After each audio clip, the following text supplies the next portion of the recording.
Hello all, this is RevSorp's perspective, and today we're going to be talking about sexual assault in the U.S. military. The U.S. Senate this week called to Capitol Hill Army General Martin Dempsey and the Chairman Joint Chiefs of Staff and four four-star generals. Now all of these good old boys acknowledged that these sexual assaults are like a cancer, but refuse to do anything, just make more rules for officers to ignore like they currently do.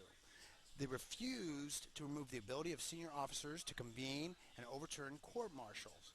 All this was done in each one of their opening statements. Each one of these six gentlemen all said, we do not want any power taken away from us in any way, shape, or form because it's going to affect the chain of command, which everyone knows is a load of crap. All it is doing is protecting their power. 90% reported that don't report do so out of fear, since they have seen the retaliation firsthand. They have seen the loss of careers, and the U.S. military takes all of these different things: rape, assault, sexual assault, touching someone, slap and tickle, whatever. It's all put together under unwanted sexual contact. They're all held the same. That includes rape, sodomy, and sexual assault. But no, according to our military top leaders, we don't need to change anything. This is all acceptable. Personally, this is what I would like to see. Now, this code, which is Article 16, was put in 1774.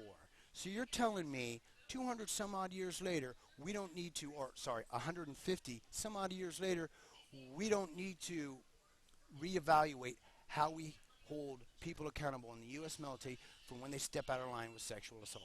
Personally, I think that is a complete and utter load of crap. Once again, it shows that you cannot trust the government in any way, shape, or form. They will only look out for itself so they can continue to build its own entity and turn it against U.S. citizens. Personally, I used to be very, very supportive of people going into the military. Now, I look at them, I say, don't do it. You will be assaulted. Things will be turned against you. If you are not a part of the good old boys club, you will be torn up and you will be used, abused, and thrown away. And if you try to stand up for yourself, all the government's going to do is turn its back on you. That is what they've done with 26,000 recorded assaults in 1 year. 1 year. Now, if you did this in any company inside the U.S., there would be so many massive lawsuits, you would be choking on it. But no, our government makes sure it protects the military and these upper echelons so that this doesn't happen. Every one of these 26,000 assaults should be reported.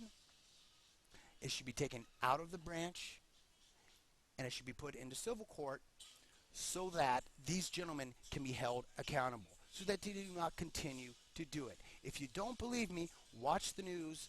Go back over the last 30 days. Look at the head guy that was supposed to be running this, the Sexual Assault Bureau that looks into these things, was arresting himself for getting drunk and grabbing a woman in a parking lot in uniform. I mean, come on. It is so out of hand, and it is so inappropriate and wrong. You know, it just gets to some points, where you look at things and you say, you know what, it needs to be all torn down, completely redone. All of these guys should be locked up, court-martialed, lose all of their benefits and everything else, and dishonorably discharged, especially the six that said this crap on Capitol Hill this week. It just disgusts me so much. I hope you feel the same.